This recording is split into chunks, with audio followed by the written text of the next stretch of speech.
Michoacán inició en las zonas arqueológicas que se han encontrado en el estado y que han ayudado a esclarecer la historia del nacimiento y desarrollo de las etnias que dieron inicio y esencia a la configuración cultural de Michoacán.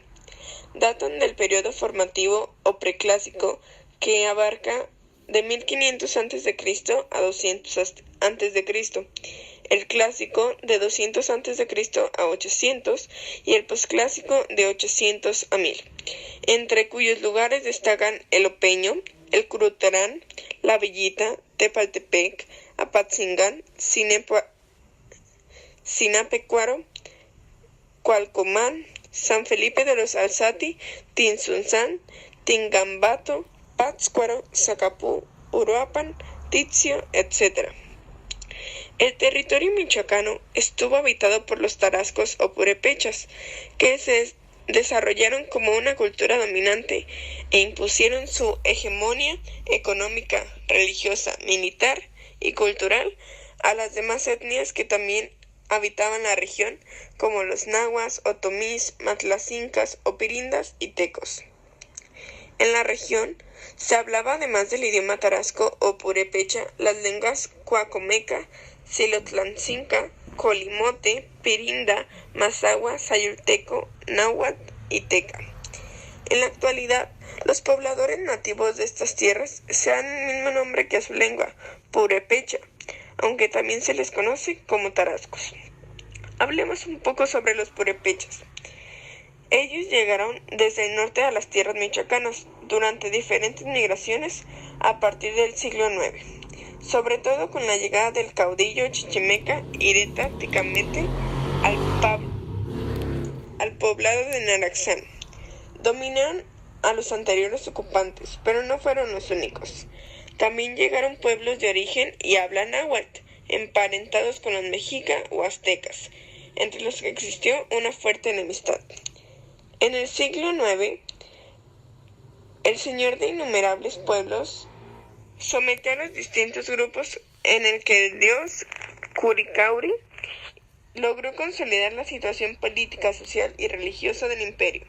A su muerte, dividió sus dominios en 3 reinos: Pátzcuaro, quien recibió su hijo Inquingare; Cuyoacán, quien recibió su hijo Iripán; y Tinsunzán, su sobrino Tangaxuán.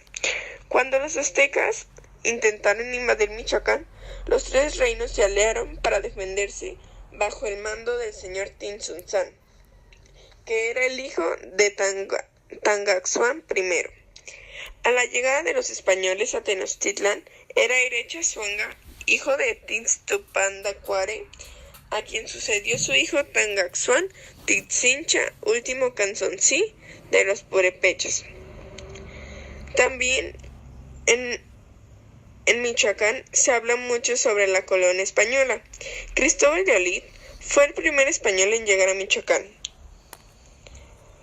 Consiguió que Zuanga aceptara a Carlos I, manteniendo el cargo del rey de los purépechas.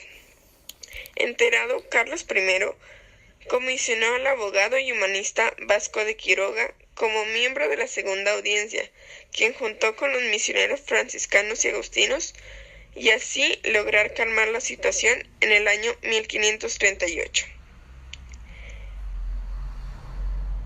Llamado Tata Vasco por los michoacanos, a la hora de que le nombraron obispo, construyó escuelas y hospitales, y ayudó a mejorar técnicamente las distintas artesanías purépechas. En los siglos XVI al XVIII, en las 2 principales ciudades, Tinsunzán y Pátzcuaro, se levantaron conventos y construcciones civiles, y así se inició la explotación minera y se desarrolló la ganadería. También Michoacán habla un poco sobre la Ilustración. A finales del siglo XVIII, la influencia de las corrientes filosóficas europeas se dejó sentir. En los colegios jesuitas se estudiaba la ciencia y la filosofía moderna. Todas las ideas de Descartes, Bacón, Copérnico, Newton, Lacondamine, Galileo, Kepler, Torricelli y otros eran vistos con simpatía, hasta que Carlos III ordenó la expulsión de los jesuitas en 1767. José Antonio Pérez Calama, egresado de la Universidad de Salamanca, y Benito Díaz de Garrama mantuvieron las ideas de la Ilustración hasta la caída de Carlos IV, obligado por Napoleón Bonaparte a abdicar en favor de su hermano José Bonaparte. El cura Miguel Hidalgo y Costilla, criollo de Valladolid, fue quien llamó a la lucha el 15 de septiembre de 1810 en Guanajuato, levantando en armas a españoles, criollos, mestizos, mulatos e indígenas para combatir al ejército realista, llamada que llegó a Michoacán 2 días después. El 19 de octubre de 1810 se publicó el decreto que abolía la esclavitud en México, y el 19 de agosto de 1811 la Suprema Junta Nacional Americana emitió el Manifiesto a la Nación. Así, pudimos ver que la independencia fue iniciada por el cura Hidalgo. Se unieron al movimiento hermanos López Rayón, Ramón, Ignacio, Francisco, José María y Rafael, quienes lucharon al este de Michoacán, así como José María Morelos y Pavón, cura de Carácuaro, quien luchó en Tierra Caliente, al sur del estado. A la derrota y muerte de Hidalgo, acaecida en Puente Calderón, la lucha se concentró en Michoacán. Ignacio López Rayón estableció el primer Congreso Nacional Gubernativo, o Suprema Junta Nacional Americana, en el Zitácuaro el 21 de agosto de 1811. El 22 de octubre de 1814 se decretó en Apatzingán la primera Constitución o Decreto Constitucional para la Libertad de la Americana Mexicana. Ahí mismo, Morelos dio lectura a los sentimientos de la nación, en donde expresó el surgimiento de México como nación, la supresión de las castas, y se plasman los objetivos y contenidos ideológicos del movimiento de independencia mexicano. Días más tarde se instaló el primer Tribunal de Justicia en Ario de Rosales.